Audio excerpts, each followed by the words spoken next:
आप सबको मेरा नमस्कार। एक अत्यंत गंभीर मुद्दे पर आपके साथ फिर से एक चर्चा करने के लिए और आपके माध्यम से लोगों तक ये बात पहुंचाने के लिए आज इस प्लेटफॉर्म से आपको संबोधित करूंगी। आज पहलगाम आतंकी हमले को 85 दिन हो गए, 85 डेज, लेकिन आज भी उन दुर्दांत आतंकवादियों में से एक भी गिरफ्तार नहीं हुआ है और संभवतः उनकी शिनाख्त भी नहीं हुई है। इस दौरान हमारी सूरवीर सेना के उपसेना प्रमुख lieutenant general Rahul R Singh ने बिना लाग लपेट के वो बात कही जो राहुल गांधी जी पहले कह चुके हैं। हमारे उपसेना प्रमुख ने साफ शब्दों में कहा कि जब हम पाकिस्तान को सबक सिखा रहे थे तो पाकिस्तान अकेला नहीं था, हम पाकिस्तान के साथ साथ चीन से भी लड़ रहे थे। फ्रंट पाकिस्तान था, पीछे पूरा चीन का बंदोबस्त था। और यही वो बात है जिसके लिए राहुल गांधी जी ने देश के संसद में और उसके बाहर इस सरकार को आगाह किया था। इसकी नजरअंदाजी हुई और उसका खामियाजा आज पूरा देश भुगत रहा है। और उपसेना अध्यक्ष ने तो यह भी कहा कि इस पूरे ऑपरेशन में हम 3 दुश्मनों से लड़ रहे थे, जिसमें से चीन एक था, और चीन ने पाकिस्तान को लाइव इनपुट्स दिए, रियल टाइम इंटेलिजेंस दी। लेकिन इतना सब कुछ हो जाने के बावजूद आज क्या हो रहा है, पहले कुछ वीडियोस देख लीजिए, कुछ पिक्चर्स देख लीजिए और उसके बाद हम चर्चा करते हैं।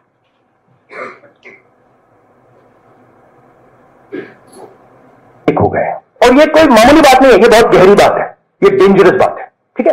और ये क्यों हुए हैं? क्योंकि हमारी सरकार ने मिसहैंडल किया है। Pakistan was the front face. We had China providing all possible support, and it's no surprise because if you were to look at statistics, in the last 5 years, 81% of the military hardware that Pakistan is getting is all Chinese. 81% of that. और अब कुछ तस्वीरें देखिएगा जो पिछले 48 घंटे में देश और दुनिया के सामने आई हैं। हमारे विदेश मंत्री एस जयशंकर जी चीन में हैं।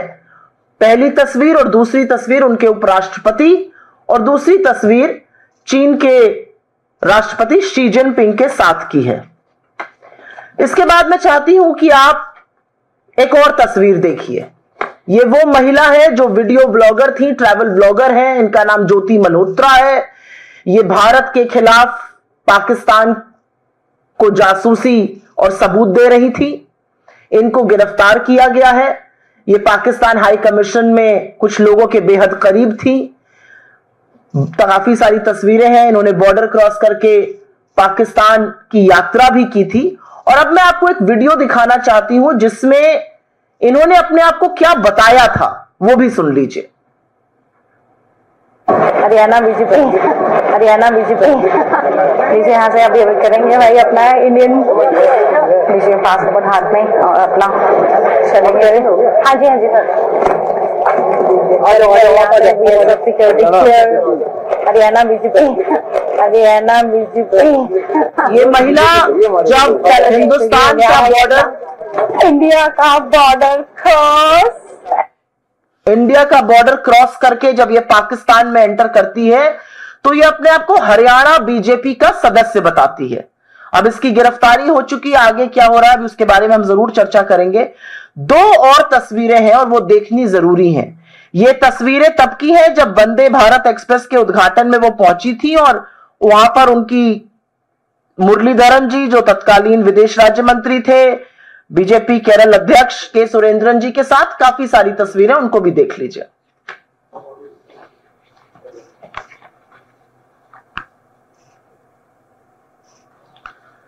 और अब बात करते हैं आज क्या हो रहा है।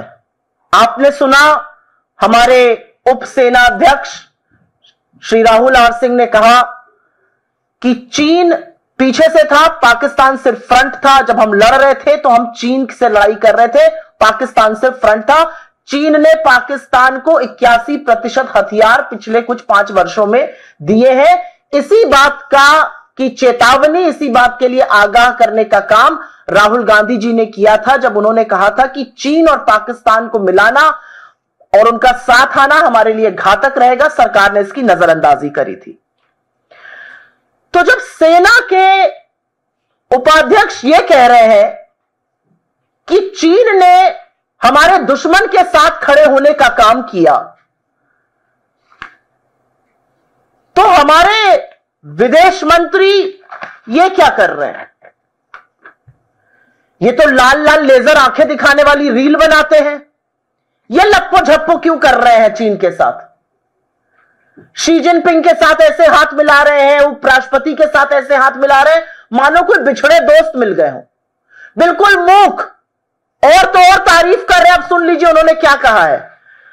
14 तारीख को कल उनकी मीटिंग हुई और उसके बाद उन्होंने कहा कि भारत चीन द्विपक्षीय संबंध पिछले अक्टूबर में जब प्रधानमंत्री मोदी और राष्ट्रपति शी जिनपिंग की कजान में मुलाकात हुई थी, उसके बाद से लगातार सुधर रहे हैं।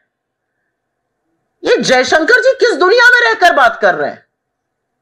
और जयशंकर जी लगातार हमारी शूरवीर सेना का क्यों अपमान करते हैं, क्यों उनका मनोबल तोड़ते हैं? क्योंकि कुछ बातें उनको याद दिलानी जरूरी है। जब आपके सेना अध्यक्ष ने यह बात कही, जब आपके सेना के उप प्रमुख ने यह बात कही कि चीन फ्रंट था, आप कह रहे हैं हमारे संबंध लगातार सुधर रहे हैं। हमारे 28 लोगों को क्रूर तरीके से मारने के बाद पाकिस्तान के साथ चीन मिलकर खड़ा हुआ और आप कह रहे हैं संबंध सुधर रहे हैं। क्या यह सर्वविदित नहीं है कि ऑपरेशन सिंदूर के दौरान चीन ने पाकिस्तान का पूरा समर्थन किया? उनका नेटवर्क बेस्ड ऑपरेशन था जो चीन ने जिसमें मदद करी। उनको J-10C fighter, PL-15 air to air missile और तमाम ड्रोन इस्तेमाल हुए जो तुर्की और चीन की कृपा थी। क्या यह सबको नहीं पता है? हमारी सेना यह कह रही है और विदेश मंत्री, मोदी जी के मंत्री कह रहे हैं हमारे संबंध सुधर रहे हैं। क्या यह सच नहीं है कि बीते कुछ दिनों में चीन ने विशेष फर्टिलाइजर, रेयर अर्थ मिनरल्स और टनल बोरिंग मशीन जैसी चीजों का निर्यात भारत में काफी हद तक रोका है और इसका सीधा प्रभाव हमारे इंफ्रास्ट्रक्चर पे पड़ेगा? क्या यह सच नहीं है कि इस पूरे दौरान चीन की जो भारत से आयात था वो घटता जा रहा है और हमारा आयात चीन से बढ़ता जा रहा है, हमारी निर्भरता चीन पर बढ़ती जा रही है और उसी के चलते आज हमारा ट्रेड डेफिसिट, व्यापार घाटा करीब करीब $100 बिलियन पे पहुंच गया है? क्या यह सच नहीं है कि भारत की जो पेट्रोलिंग पार्टीज हैं, हम डेप्सांग, डेमचौक और चुमार जैसे इलाकों में पेट्रोलिंग करने के लिए चीन की सहमति पर निर्भर है? क्या यह सच नहीं है कि जो गलवान, हॉट स्प्रिंग और पेंगोंग झील में बफर जोन्स बनाए गए वो ज्यादातर हिंदुस्तान की सरजमी में बनाए गए और अभी तक 5 साल बाद भी 20 अप्रैल 2020 की यथावत स्थिति नहीं बनी है? क्या यह सच नहीं है कि चीन ने इस दौरान LAC के पास 50 से 100 गांव बसाए, वहां पर सड़कें, वहां पर इंटरनेट, बिजली, पानी, सारी व्यवस्थाएं कर दी और इसका खुलासा सैटेलाइट की तस्वीरों से हुआ है?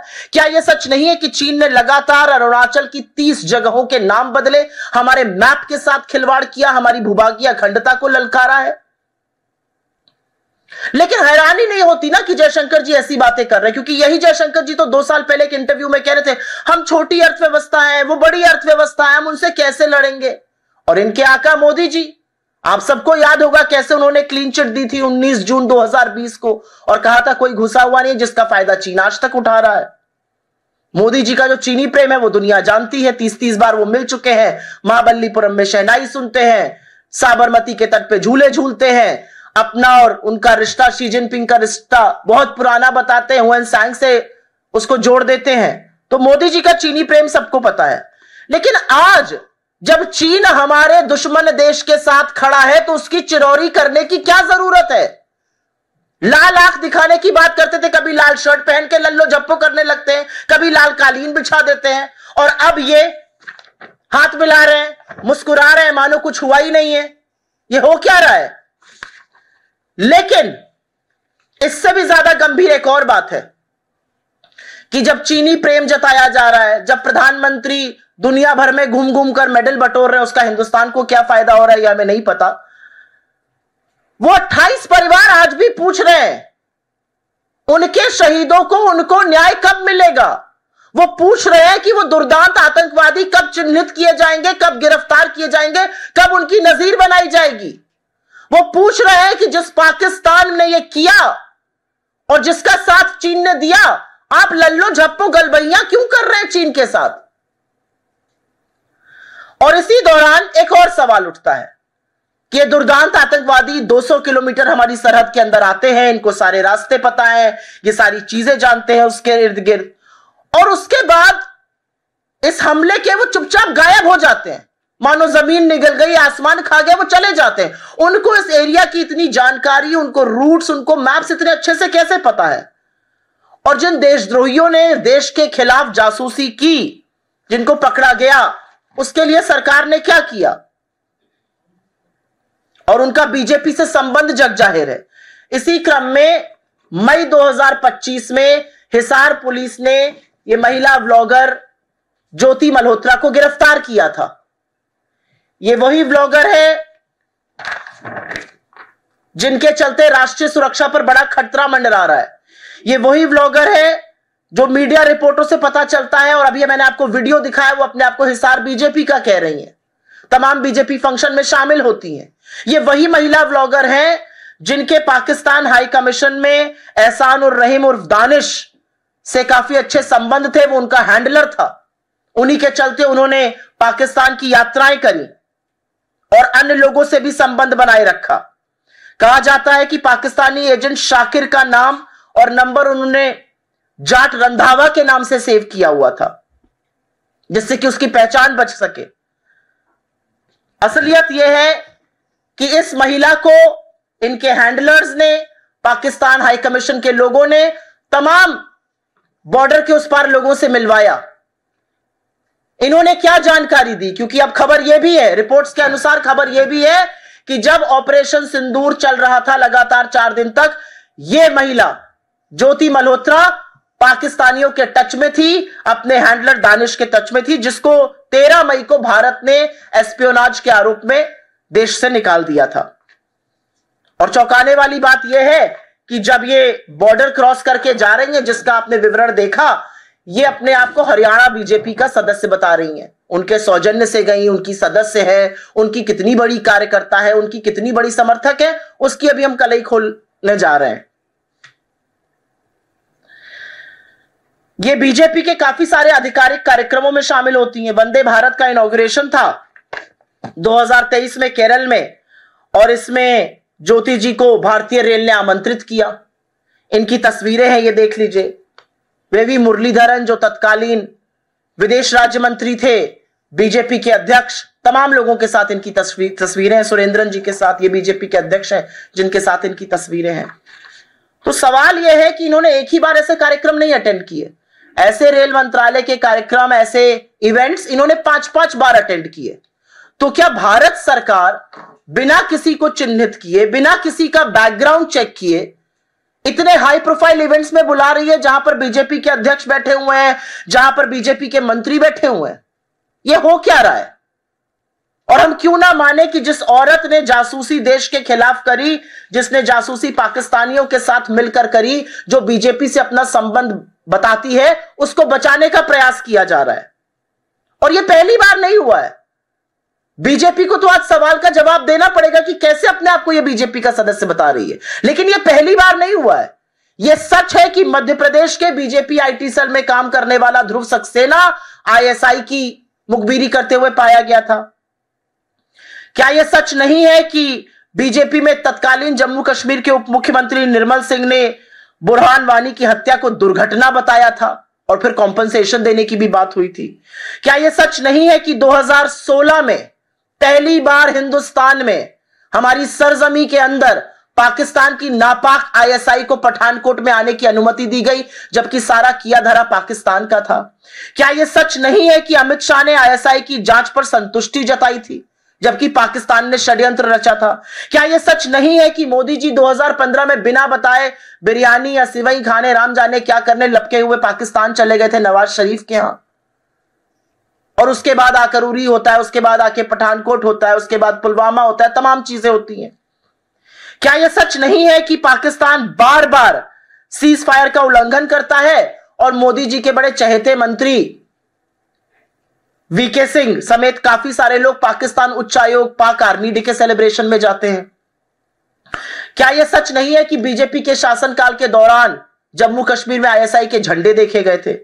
क्या यह सच नहीं है कि आसिया अंद्राबी जैसी महिला जो हिंदुस्तान के खिलाफ बोलती है, जो बॉर्डर पार करके ट्रेनिंग लेकर आती है, उसको बेटी बचाओ बेटी पढ़ाओ का मैस्कॉट बनाया जाता है जम्मू कश्मीर में? क्या यह सच नहीं है कि डीआरडीओ का अधिकारी जो जासूसी करते हुए पाया गया, जो हमारे मिसाइल के रहस्य को लीक कर रहा था, जिसका नाम प्रदीप कुरलूकर है, वो आरएसएस से संबंधित है? क्या यह सच नहीं है कि भारत की सुरक्षा के साथ सबसे बड़ा समझौता अगर कभी हुआ है तो वो पहले वाली बीजेपी सरकार में हुआ है, जहां पे मसूद अजहर को रिलीज किया गया था और खुद सरकार ने किया था? तो बीजेपी इन सब चीजों का क्या जवाब देगी? बीजेपी के पास क्या जवाब है कि जब हमारे सेना के लोग जिन्होंने बलिदान दिया है वो कह रहे हैं कि चीन पाकिस्तान के साथ खड़ा था, आप चीन से गलबैया लप्पो झप्पो क्यों कर रहे हैं? आप बिना चीन के क्यों नहीं रह पा रहे हैं? ये क्या जवाब देंगे कि जब हमारी सेना के लोग कह रहे हैं कि चीन लगातार पाकिस्तान को हथियार दे रहा है, नेटवर्क प्लेटफॉर्म्स दे रहा है, रियल टाइम इंटेलिजेंस दे रहा है, हमें चीन से प्रेम जताने की चिरौरी करने की क्या जरूरत है? बीजेपी ज्योति मल्होत्रा पर कब बोलेगी? कब बोलेगी कि अपने आप को हरियाणा बीजेपी का सदस्य क्यों बताती है? कब बोलेगी कि पाक हैंडलर्स के साथ इसकी कहां तक ताल्लुकात थे और इसने किस तरह की जानकारी रिलीज करी? आज सवाल इस बात का है कि आपने मई में इसको गिरफ्तार किया है, हम 15 जुलाई को बात कर रहे हैं। ज्योति मल्होत्रा के साथ क्या किया जा रहा है? इसने क्या जानकारी दी? इसके खिलाफ क्या एक्शन लिया गया? और चीन की जी हजूरी क्यों की जा रही है? हमारी मांग है कि सरकार इन सब बातों का जवाब दे, संसद में दे, देश को दे, क्योंकि ये सारे मामले गंभीर मामले हैं। ये मामले इस देश की स्वाधीनता, इस देश की संप्रभुता, इस देश की सुरक्षा से संबंधित है। ये मामले उन चीजों से संबंधित है जहां पर 26 से 28 लोगों की दर्दनाक हत्या की गई और उसके बाद आतंकी आज तक फरार हैं। बड़ी बड़ी डींगे हाँकने वाले, बड़े बड़े दावे करने वाले लोग ये बताएं कि वो दुर्दांत आतंकवादी कहां हैं। सवाल आज इस बात का है। I will very briefly make a statement in English. You have already seen the videos we have shown you very explicitly. The Deputy Chief of the Indian Armed Forces, Lieutenant General Rahul R. Singh, has categorically said that when we were fighting Pakistan, we were also fighting China. The front was Pakistan, but it was China all along. China gave Pakistan the network platform that Pakistan fought on. China provided them with various ammunitions, and we have details listed right here. So there were multiple things that China was doing with Pakistan. So at a time like this, when our armed forces are saying that China stood strongly with our enemy, what is it that the Indian government, what is it that the BJP is doing? Why is India's foreign minister quiet? Why is he singing paeans of China? He's almost posing as if he's with his long lost friends. The question is, not a single terrorist has been caught dead or alive who was responsible for the Pahalgam terror strike. 28 bereaved families still await justice. And here you have India's government, India's foreign minister engage. And not just engage, he's singing peers, he's singing praises of China and essentially saying that ever since Mr. Modi and the Chinese president met in Kazan, things have been very normal. I don't know which world is Mr. Jaishankar living in. I don't know why is he under pressure to say these things. I don't know why has he chosen to disrespect and dishonor our valiant armed forces. Because the reality is that since then, it is now well known that the network-based platforms were provided by China. Drones came from China and Turkey, whether it was J-10C fighter, PL-15E, air-to-air missiles, all of them were coming from China. We have the armed forces general saying 81% of Pakistan's ammunition is coming from China. And you are saying our relationship is normal. The reality is that China has to a very great extent curtailed exports to India, exports of special fertilizer, rare earth minerals, tunnel boring machines, and various things like that which impact our infrastructure. The reality is that our dependence on China has gone up manifold. Our trade deficit with China runs at $100 billion. And the reality also is that China has consistently started importing less and less from India. Our petroling parties cannot go up to Debsang, Demchok and Chumar unless they have the nod from China. The reality is whether it's the buffer zones in Galwan, Hot Spring or Pangong, they're all built in India's territory. And the April 2020 status quo ante has not been restored. The reality is that during this period, China has built about 50 odd villages around the LAC with roads, with electricity, with water supplies, with concrete structures, and this is all being revealed by satellite images. The reality is that China has changed the names of 30 places in Arunachal Pradesh, directly challenging, by changing maps of India, our sovereignty. The reality is that I am not surprised at all that Jaishankar ji is saying this, because he's the same person who had previously, about 2 years back, said in an interview that we are a small economy, how do we fight a larger economy? He belongs to a government where the Prime Minister gave a clean chit to China and categorically said nobody had entered on the 19th of June 2020, something that has worked to China's advantage globally ever since. Everybody knows how much Mr. Modi loves China. He's been to China. He's received Chinese people for about 30 times now, all through his career. Whether it's Mahabalipuram or whether it's Sabarmati, he's enjoyed great company with Mr. Xi Jinping. But who's bearing the cost of this? He's roaming the world collecting medals. We are bowing before China for God alone knows what reason. But who's bearing the brunt of this? And the one question that remains on the minds of the 28 martyred families is, when will they get justice and why have terrorists not been arrested? Isn't it a very valid question that how did those terrorists enter 200 kilometers into our territory? They did the Pahalgam terror strike and then vanished in thin air. How were they so aware of the routes? How did they know about the roads? How were they aware of the maps? How were they so well versed with the geography of that region? And why must not one believe that people who've been arrested for spying on India, for Pakistan, must be responsible for this? It is very, very concerning that people who have been arrested for espionage against India claim of their connections with the BJP.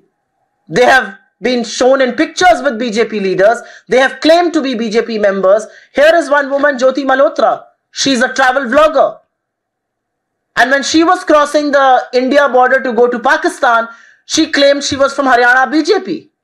The reality is that she was in touch with a man called Danish, who was her handler in the Pakistan High Commission, who ensured her trips to Pakistan. And the reality also is that she had various numbers saved in her phone, like Jat Randhawa, who was actually a Pakistan national.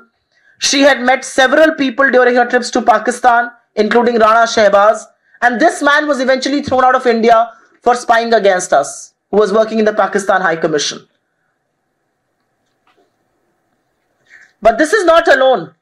Jyoti Malhotra is not just crossing borders claiming to be from Haryana BJP. She's also attending events here. She's being hosted by BJP. She's being hosted by the government not once but several times. This is the Vande Bharat Express launch, where she attended, where the then State Minister for External Affairs, Mr. Muralidharan, was there. Mr. Surendran, then BJP President, was present there.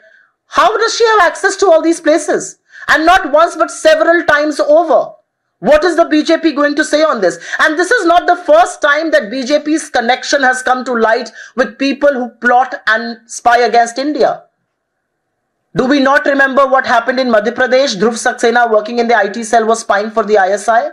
Do we not remember how then Deputy Chief Minister Nirmal Singh wanted Burhan Wani's death to be called an accident? The operation that happened against him. Do we not know that in 2016, Pathankot terror strike, and we invited ISI in India to investigate? Do we not know that Amit Shah was absolutely satisfied with the investigation done by ISI, especially at a time when Pakistan itself was the perpetrator of the terror strike? Do we not remember in 2015, Mr. Modi went unannounced to Nawaz Sharif to attend his birthday party and sing happy birthday to you? Do we not remember that several ceasefire violations happened at the end of Pakistan, and still General VK Singh, then a BJP minister, kept attending the Pakistan Army Day at the High Commission? Do we not remember that when BJP was in power in Jammu and Kashmir, ISI flags were visible?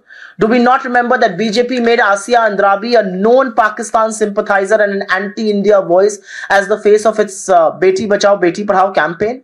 Do we not know that Pradeep Kurlulkar, who worked for the DRDO and kept leaking sensitive missile program information to Pakistan, has relationships with RSS and is associated with the RSS? And do we not know that the worst breach in security must have happened when Masood Azhar was released by then BJP government? So the question remains, what has been done to Jyoti Malhotra? What information has she revealed? What action is being taken against her? What action is being taken against the terrorists? When are you going to catch them? And more importantly, why do you continue to have this bonhomie with China, which continues to support Pakistan against India's interests? And these are questions that Mr. Modi and his government will have to answer before this country, and especially in Parliament.